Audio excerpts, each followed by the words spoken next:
Yo, what's up everybody? Holding Eyes with you here, bringing you Fairytail Final Season Anime Review. This is episode 309, titled Broken Bonds, or episode 32, depending on when you go to watch it. This was a very intense but emotional episode.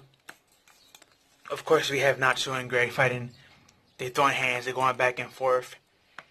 Then we cut over to, like, Lucy, and they talking about, like, trying to find Natsu, and they can't believe how Natsu was able to stop this girl, Demaria, and that he really must be a monster now, thanks to whatever that tumor is in him. And when it comes to, like, Brandish, she was showing her chest to, the doctor, and she was like, I was able to close my wound. She was like, slightly, I can only do this on physical things. I can't close my confusion on my emotions. And we had this beautiful speech from Lucy, which I believe a lot of people that do read Fairytail or watch Fairytail probably overlooking this, but Lucy always does throw some encouraging speech out there that's realistic. And she was like, it's always good for us to feel confused or sad or go through something sometimes in life, because we can learn from those emotions and get stronger and become a better person. And a lot of people give flack on Fairytail, but when it comes to, like, its realness and, like, emotion and certain things and certain catchphrases that certain people throw out, they are really realistic phrases and things that people should be hoping for to get better at in life, which is better in yourself as a person, but at the same time better in your relationship with not just your family, but your friends, any loved ones outside of that, or any relationship goals you might have with somebody, for those that are in relationships. So sometimes, Hiramashima does throw some gems in there if you're willing to, like, search for them. But after she said this and she just her clothes around Lucy, she decided to leave with Happy to go find Natsu. Then we cut over to Julia, and she's with Charlotte and Charlotte and Wendy, and she's also looking for Gray. These three are looking for Gray, where the other two are looking for Natsu, which is funny because we cut over back to Natsu and Gray, and they still just throwing hands at each other and screaming at each other. And you can tell that, like, Gray, he's trying to talk to Natsu to see if he is gonna become a demon or not. But since Natsu's saying, get out my way, I must kill Zeref over and over again, it's like, in Gray's mind, he's broken, so he has to put him down. So, or at least that's the excuse that he's given. Realistically, we know Gray is just trauma because of all the stuff that he's been through, thanks to all these demons, and Zeref, who is the creator of all of them, and END is the leader / brother to Zeref, so he just taking out all that fluster, anger on his friend, technically, which is wrong, but at least later on he does get corrected. But we switch over to the battlefield where all the members are fighting at mainly, and the majority of the episode is here, and this is where we get some very interesting but sad stuff.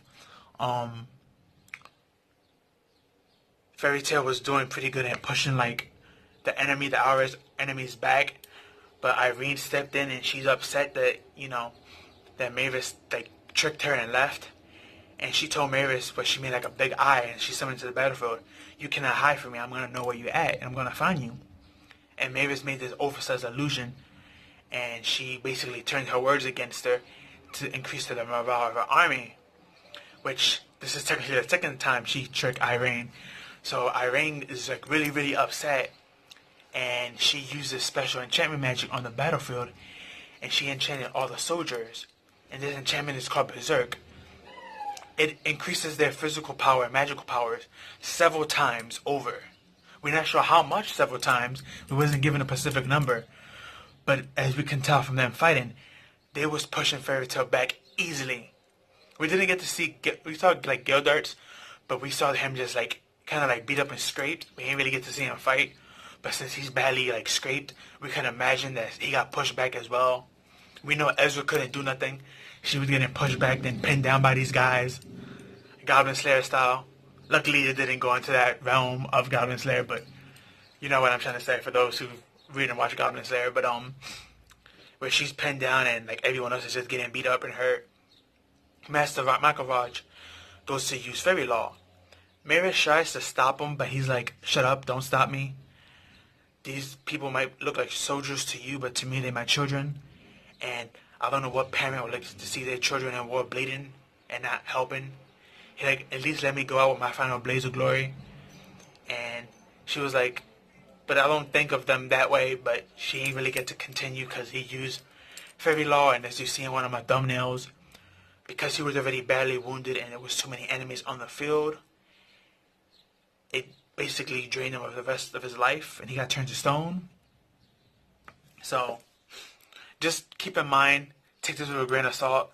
Remember, in Fairytail, no one that's a good guy technically dies, so not trying to spoil nothing, but just keep in mind that's one of the flaws with fairy tales. It's not really a flaw, it's more of a, he would use it more as a comedic relief, which he shouldn't, but just keep that in mind for later on. And we have Ezra bowing to him and saying, "Thank you for being my parent," and we have everyone just crying. Now, Margaraj didn't get to take out everyone, he only took out 80% of the soldiers, so there's still 20% left that are in berserk state, even though they're weakened now. And all the Spreekins are still there, except for God Serena got taken out easily by Godarts. Then we switch over to like Natsu and Gray, and they still going at it.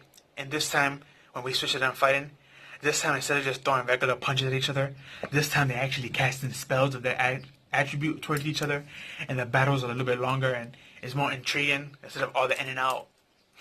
But where the episode gets kind of and it messes up everything was the ending of the episode when we have Ezra battered, broken, bruising, emotionally wrecked because of her master dying, who she looked at a parent. And as you also see in one of my thumbnails, if I've ever put it up there, she basically stops them each with one hand. She used one hand on Natsu and the other hand to block Gray. And she's like, "What are y'all doing?" And she's just there crying, and they're both seeing her cry. And this somehow snaps them out of their rage. And that's how the episode ended. Now, there was a lot of controversy about these two parts, about Makaraj's death and Ezra being able to stop Natsu and Gray. Now, I'm going to talk about the Makaraj part. Again, take it with a grain of salt. We know in Fairytail, good guys don't die, and this isn't a flashback or a side story. But in the original Fairytail, people don't really die, so it's good guys anyway, especially main cast characters. So just because he might look dead and he's in stone statue right now, we don't know what might happen afterwards. We just don't know. Another thing, when it comes to the Ezra part, that no one could defend. That was complete BS. There is no way Ezra should have been able to stop Natsu and Gray, especially with the power-up form that they're in, and as badly broken as she is physically, mentally, and emotionally. She shouldn't have been able to find them so quickly, first of all. And second of all, even if she did somehow manage to find them so quickly, or whatever excuse people want to come up with, the fact that she was able to stop them both with one hand each, that's a little bit pushing it. That's actually a lot pushing it. Like, she really, there's no explanation for that. Like, she shouldn't have been able to do that. You can tell that's just one of those things just meant for plot. But it is what it is.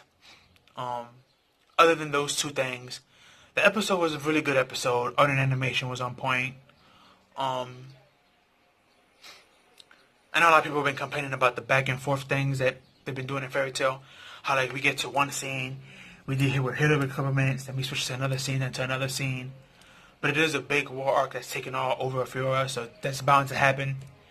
And other war arcs like Bleach and Naruto, we've seen that happen as well. It's just something that happens in war arcs when you have too many characters fighting, especially in different places. You gotta switch back and forth, different views and stuff, so a lot of people are complaining about that, but again, these are just people who just want to complain because it's Fairytail and that's what they love to complain about. Yeah, I don't know why would you watch something or review something that you're gonna complain about. What's the point? Actually, just keep it to yourself, but that's what they call trolls out there, so they are what they are. But yeah, episode 309 of Fairytail Final Season. Great stuff, good stuff. Again, the Ezra part was horrible. Like, they could have like done something else, like have like Lucy and Juvia pop up at the same time and stop them. That would have definitely helped their attacks. Or like the flash of light from their grandfather, Makaraj, their grandmaster, who was a parent as well to them. That could have stopped them. There was many different things that Hiro Mashima could have used to snap them out of their rage mode where they're fighting each other.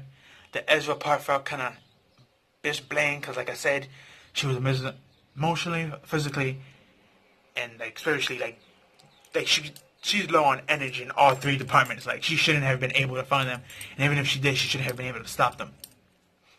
So, and like I said last week in my last review, from here on, episode 309, like towards the end up, this is when we might have certain problems that a lot of manga readers, including myself, do not like. Hiro Mashima stated in an interview a while back, though, that he was working with A1 Pictures to fix these mistakes that he did in the manga, that he wanted to refix in the anime. So hopefully he keeps his word, and hopefully that goes through, but we're just going to have to wait and see until next episode, 310. We know my favorite Speaking 12, Lacard, he's supposed to show up and have a moment, so that's cool. I love the Lucy moment. Whenever we get a Lucy moment, I love it. Because, you know, the Fairytail's perspective is through her eyes, and she's the main character, technically her and Natsu, so it's nice when they have their moments either separate or together. Love that. But, again, that's all I have for you guys. This was a great episode. Tell me down below what you liked and didn't like about the episode. And for those that are manga readers, please don't spoil this with the others. Like, comment, share, subscribe, and share with your family and friends. Give this video a like. Follow me on Twitter, link right down below. That's all I have for you guys. Peace out and have a good one.